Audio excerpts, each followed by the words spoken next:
우리 지난주는 세상 속의 제자들의 모습은 어떠한가, 환난과 핍박과 고난과 오해가 있지만 그것을 이상한 일로 여기지 말라.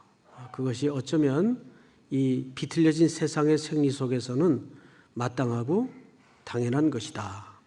자, 오늘은 조금 다음 단계로 그 제자들과 성령님의 관계에 대해서 말씀을 좀 나눌까 합니다. 우리를 고아와 같이 버려두지 아니하시고 예수님은 성령님을 우리에게 보내셨는데 그 성령님의 역할은 무엇인가에 대해서 집중적으로 말씀을 좀 나누도록 하겠습니다. 우선 16장 1절부터 좀 보도록 하십시다. 내가 이것을 너희에게 이름은 너희로 실족하지 않게 하려 함이라 하미니, 이 실족이라는 말은 앞서 말씀드린 대로 세상이 공격하고 우리를 오해하고 환난과 핍박으로 무너뜨리려 할 때 바로 그 상황을 여기서는 실족이라고 묘사를 했어요. 넘어질 수 있다 그 말이에요. 2절을 한번 같이 읽어볼까요? 2절 다 같이 시작. 사람들이 너희를 출교할 뿐 아니라 때가 이르면 무릇 너희를 죽이는 자가 생각하기를 이것이 하나님을 섬기는 일이라 하리라. 네, 사람들이 너희를 출교할 뿐 아니라 이렇게 돼 있어요. 이 출교라는 말은 사실 원문을 보면 회당에서 쫓아낸다 그 말이에요. 유대인들에게 가장 극형은 이 공동체의 중심인 또 예배의 본산지인 회당에서 퇴출시키는 겁니다. 그건 죽음보다 더 끔찍한 행위예요. 그렇게 될 수도 있다 그 말이에요.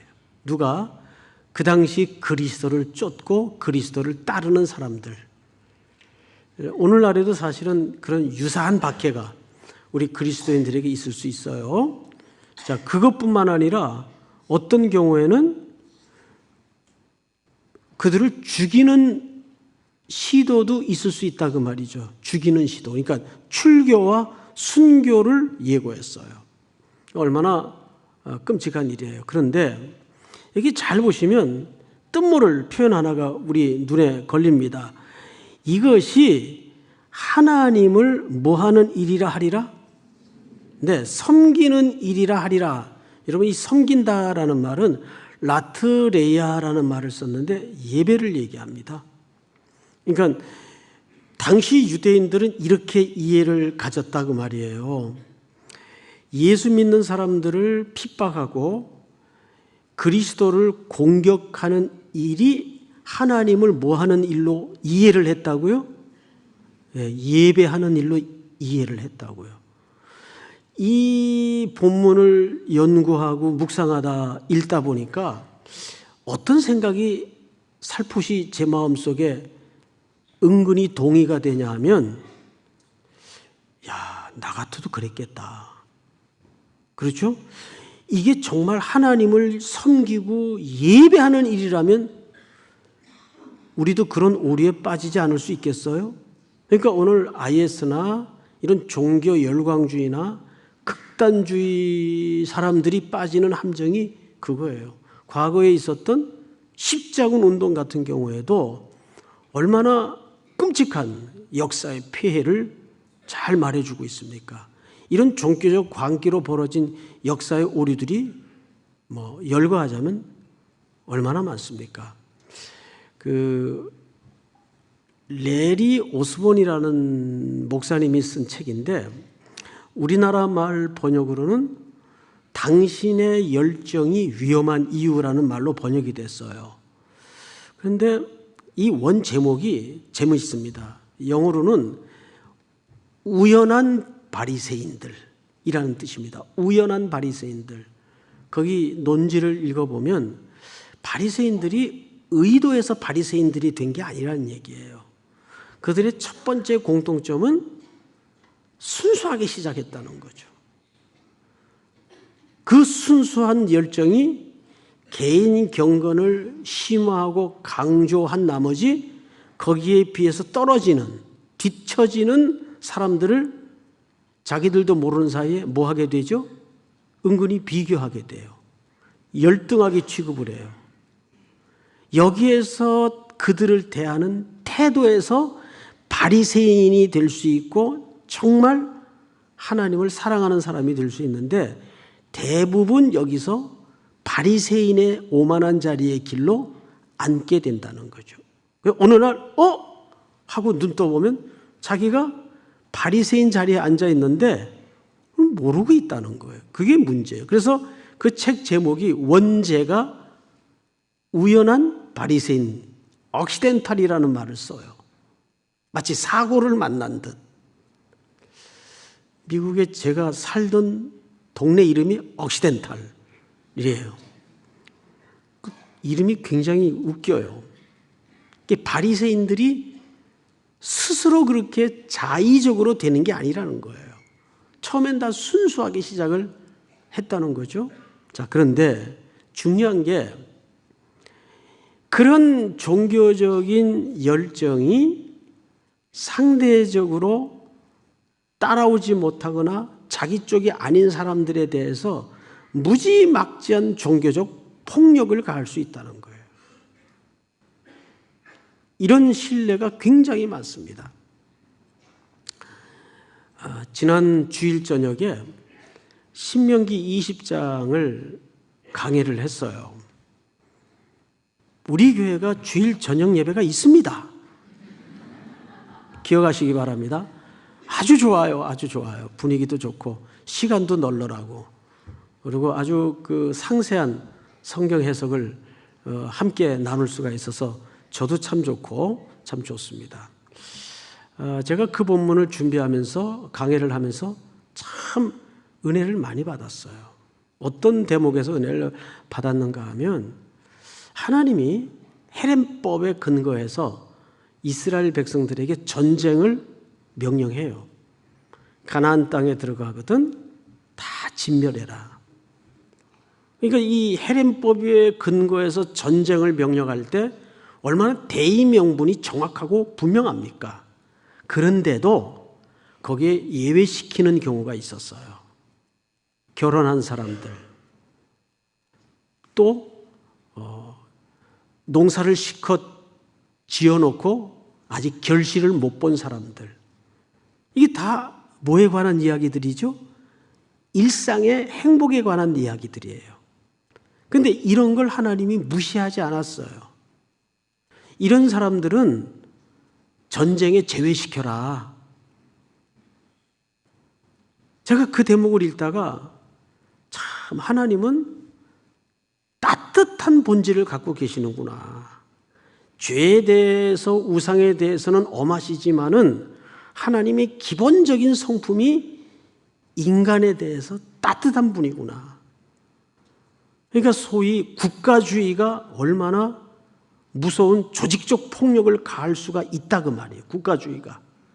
우리가 애국해야 되지만 국가주의라는 명분으로 개인의 행복을 짓밟고 무시할 때가 있을 수 있어요, 없어요? 있는 거예요. 그러니까 복음적이냐 아니냐는 얼마나 계명과 율법을 달달 외우고 잘 알고 있고 그거를 지키려고 애쓰느냐, 이것도 중요하지만 그걸 넘어서야 돼요. 어디로 넘어서야 되죠? 인간에 대한 존중과 사랑과 그들의 행복을 겸허히 함께 할 수 있는 마음, 이것이 누구의 본질이냐 하면 하나님의 본질이란 말이에요. 그래서 성경에 보면 예수님의 첫 설교인, 공식적인 첫 설교죠, 산상설교를 보면 그 산상설교의 동기가 바리새인들과 서기관들, 너희는 이렇게 들었으나 내가 너희에게 이르노니, 무슨 뜻입니까? 그들이 듣고 행하고 있는 것은 율법에 머물러 있다 그 말이에요. 그래서 마지막 결말쯤에 뭐라고 얘기를 하냐면, 율법과 서기관들의 의를 넘어서지 않으면, 이렇게 결말이 나요. 그걸 넘어서야 된다는 얘기예요. 율법 지켜야 되지만 그 율법 지키는 궁극적인 이유가 인간에 대한 존중과 개인의 행복에 대한 공감과 그 사랑이 기초하지 않으면 그 율법은 창백한 율법이 될 수밖에 없다는 거죠. 이거를 우리가 종교에 심화되다 보면 놓치고 못 볼 수가 있다는 거예요. 바리새인들이 처음엔 율법에 얼마나 순수하게 열정적인 사람이었어요. 그런데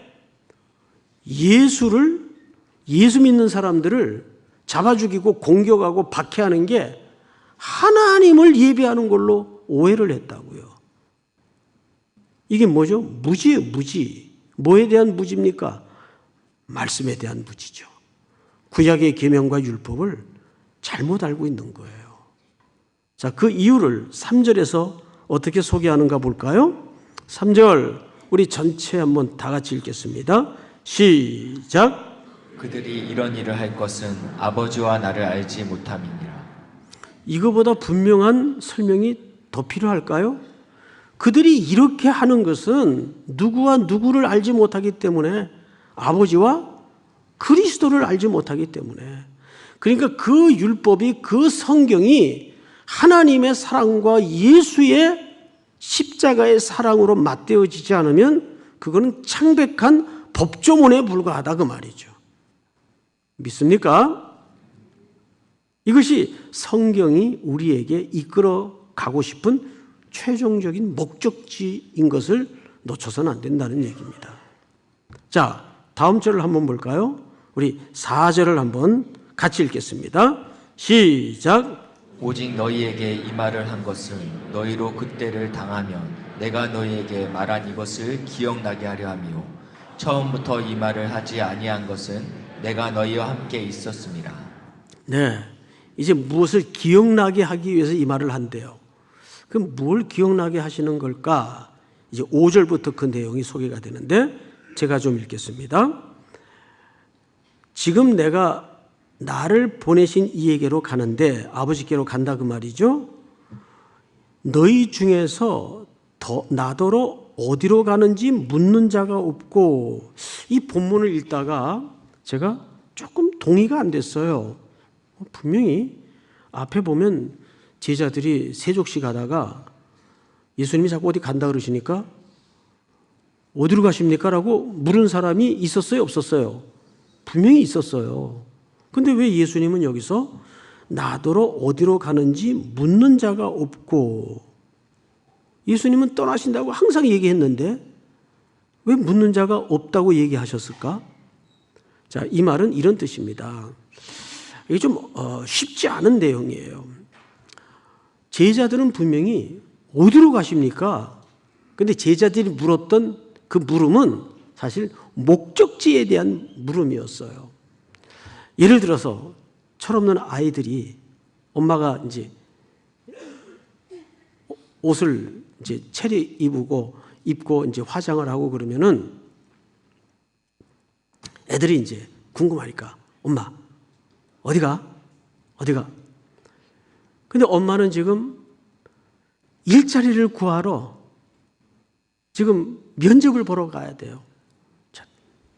떨어질지 될지 처조예요. 이걸 꼭 돼야 이 아이들 생계를 또 책임져야 되는데, 근데 애들은 단순히 뭘 물은 거죠? 어디? 목적지, 장소를 물은 거예요.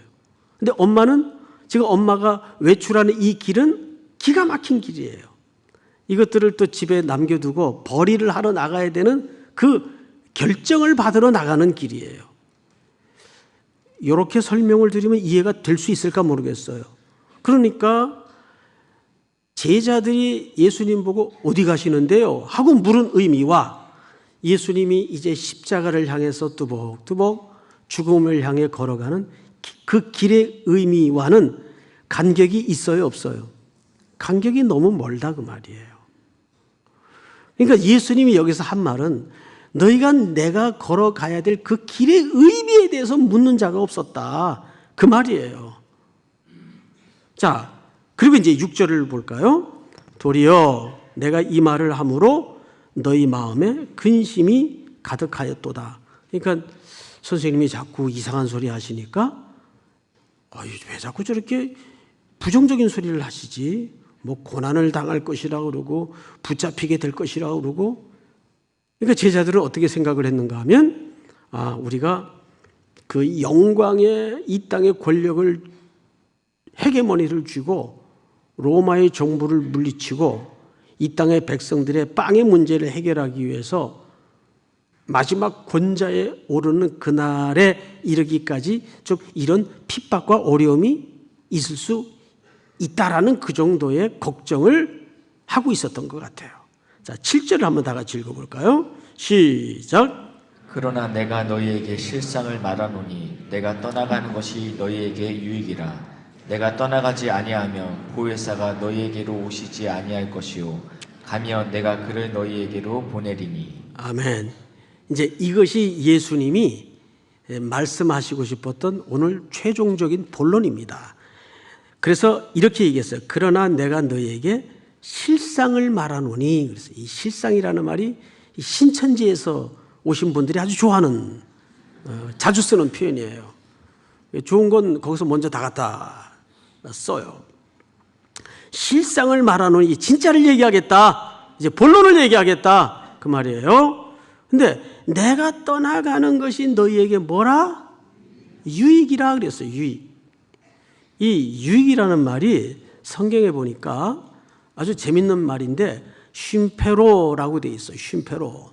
여기서는 두 종류의 유익을 얘기해요. 첫째는 어떤 종류냐면 예수님의 죽음이 주는 유익. 예수님의 죽음을 통해서 우리가 하나님의 자녀로서 용서함을 받고 구원을 얻게 되고 새로운 공동체의 일원이 된다는 그 유익을 얘기합니다. 이게 첫 번째 유익이에요. 쉼페로. 두 번째 유익은 오늘 여기 본문에서 말씀하신 대로 성령님이 오실 것이다. 내가 성령님을 너희에게 보낼 것이다. 해서 이제 성령님의 오심을 본격적으로 설명하기 시작합니다. 오늘 주된 다룰 내용은 그 부분이 될 것 같아요. 자, 그런데 여기서 한 가지 좀 숨을 고르고 우리가 생각해야 될 부분은 우리 이게 보수 진영인 장로교 입장에서는 이 성령님에 대한 언급을 굉장히 조심스러워 하는 분위기예요. 그래서 사실은 더 많은 영역의 손해를 신앙적으로 떠안고 있습니다. 여기에는 우리 한국교회 역사의 맥락과도 조금은 이유가 있어요. 우리 한국교회에 성령님이 소개될 때 사실은 오순절 계통의 쪽으로 성령님이 한국교회에 소개됐어요. 그러다 보니까 성령님이 한편에는 왜곡되어 소개됐거나 한편에는 편협되게 소개됐습니다. 왜곡됐다는 말은 말 그대로 신학적인 많은 오류를 이 오순절 계통에서 범했어요. 성령에 대해서. 그래서 성령 받았다는 사람들을 보면 무서워. 일단 예? 상식적으로 봐도 정상이 아니야. 근데 그건 온전한 진짜 성령 받은 모습이 아니죠.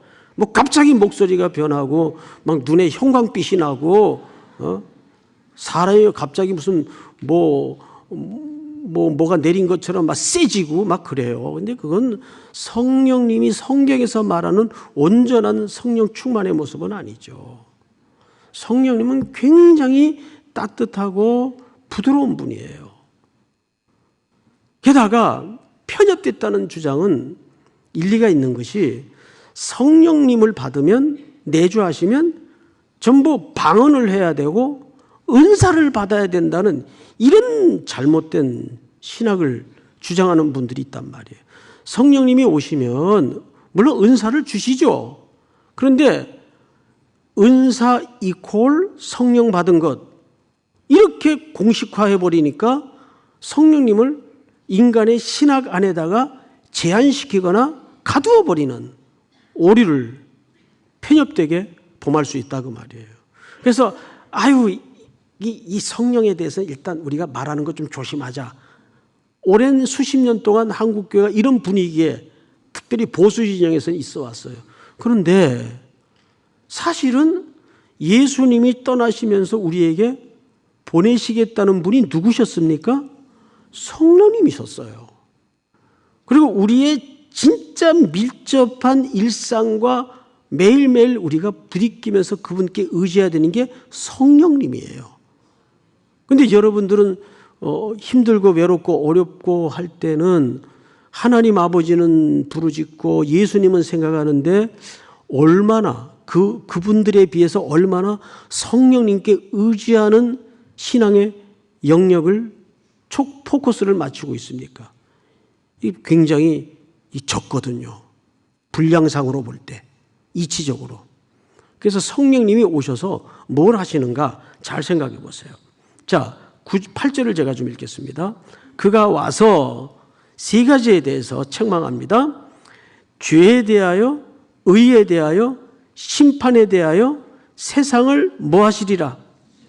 책망하시리니, 여러분, 이 엘렌코라는 말, 책망이라는 말은 무슨 뜻인가 하면 막 꾸짖고 야단친다는 그런 개념도 우리 국어적, 사전적 의미에서는 있지만은 원문의 진의대로만 말씀을 드리자면 엘렌코라는 말은 이런 뜻입니다. 법정 용어인데 법정에서 진짜와 가짜를 드러내서 부끄럽게 한다 그 말이에요. 이렇게 이건 줄 알고 살았는데 최종적 법정에서 진위가 드러났어요. 그러니까 전혀 그게 아니에요. 그럼 어떻게 되죠? 부끄러워지는 거예요. 그러니까 최종적 법정에서 진위가 드러나 진짜 가짜가 드러나서 부끄럽게 만든다. 부끄럽게 된다 그 말이에요. 뭐에 대해서? 죄에 대해서, 의에 대해서, 하나는 심판에 대해서. 이제 그 부분이 어떤 내용을 말하고 있는가 한번 보십시다. 자, 우선 9절 첫 번째 죄에 대하여라 함은 9절 다 같이 한번 읽겠습니다. 시작. 죄에 대하여라 함은 그들이 나를 믿지 아니하며.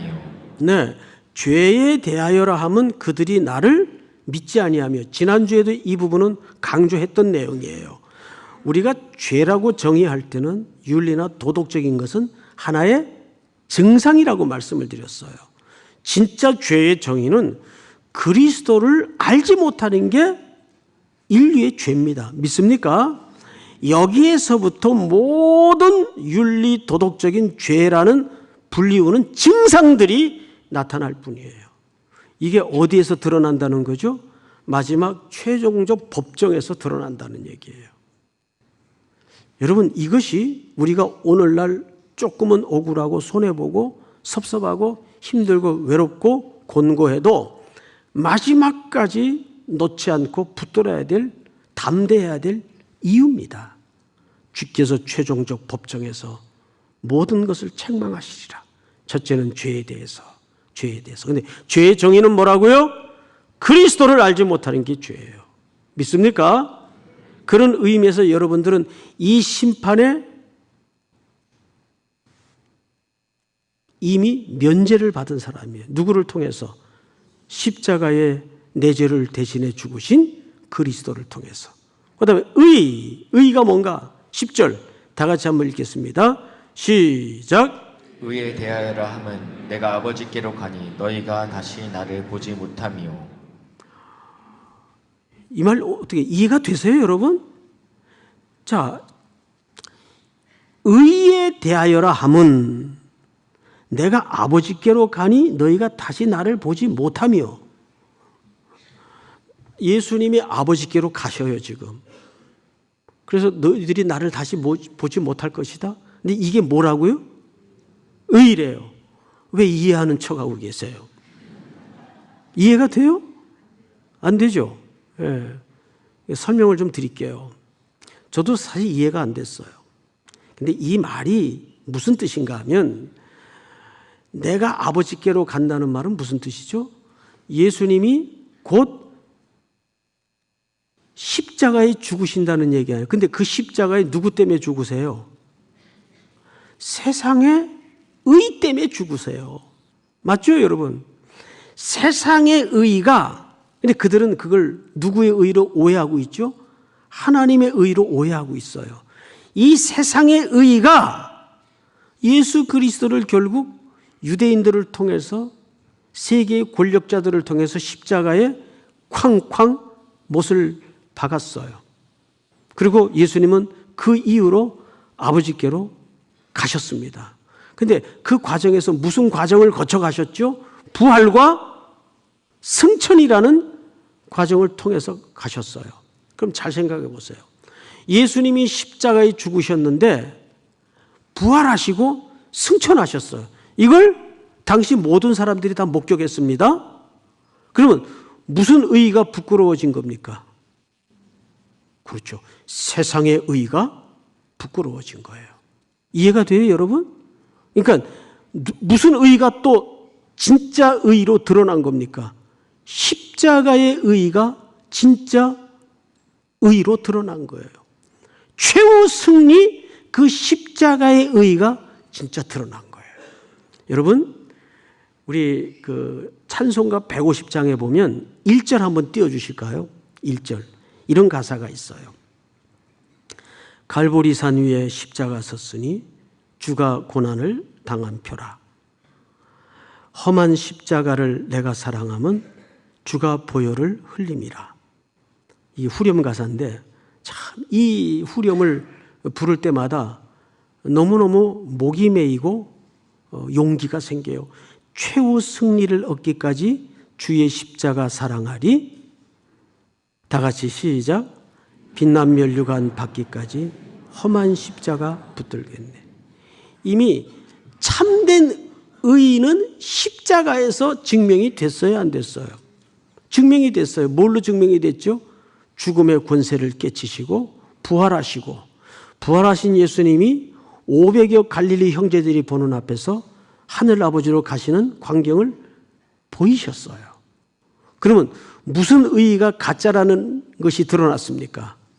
세상의 의의가 가짜이고 십자가의 의의가 참된 의의라는 사실이 드러났어요. 우리 1절만 한번 같이 불러볼까요? 1절만 다 같이. 의의는 십자가 의의가 최후 승리의 의의입니다. 믿습니까? 마지막까지 십자가 의의를 붙드는 여러분들이 될 수 있기를 축복합니다. 아까 제가 1부 때 요랬더니 그때 막 가방 싸는 분들이 계시더라고요. 끝나는 줄 알고. 남았어요, 결론이 아직도. 얼마나 웃겼는지. 내가 실수를 했지. 내가 잘못이지. 멘트를 결론처럼 하면 안 되는데 십자가가 결론이니까 그렇게 멘트할 수밖에 없었는데 세 가지 결론을 말씀을 드리겠습니다. 이제 자, 자막을 좀 띄워주세요. 첫째, 다 같이 읽읍시다. 시작.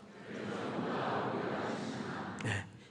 열정보다 올바른 신앙이 중요한 건 너희가 하나님께 열심은 있으나 지식을 쫓은 것이 아니라.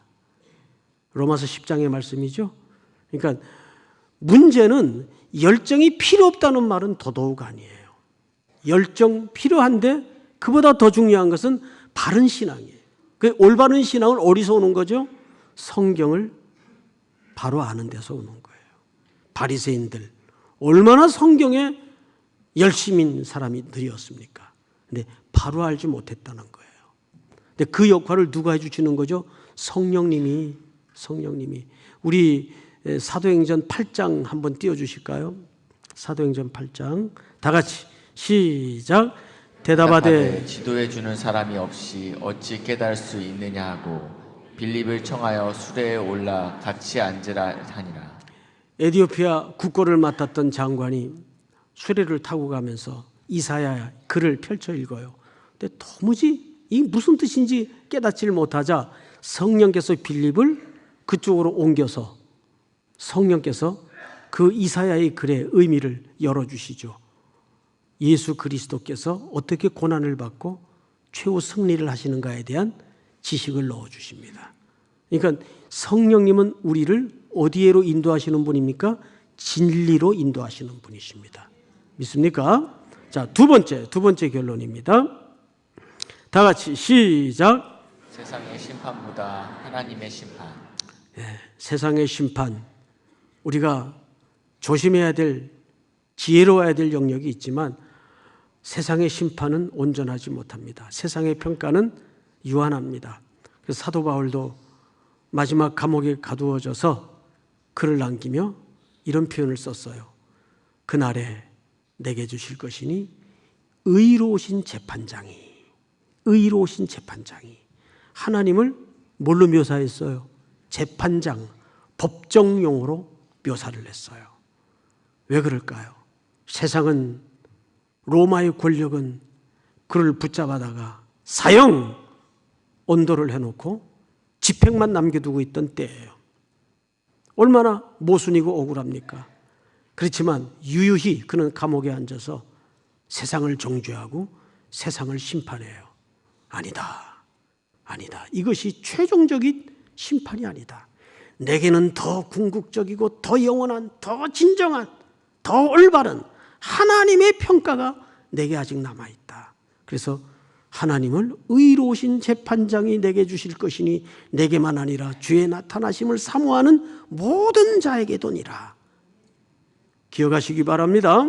마지막 세 번째, 사람의 인도보다 성령님의 인도를 기대하라. 믿습니까? 예. 우리는 조금 어려우면, 다급하면 연줄 찾아다니고 세상의 백을 기대하고, 아니에요. 스펙을 준비하는 거 필요하지만 최고의 스펙은 뭡니까? 하나님을 경외하는 거예요. 하나님을 경외하는 것이 최고의 스펙인 줄을 믿으시기 바랍니다. 진짜 끝입니다. 다 일어나십시다. 우리 아까 불렀던 찬송 150장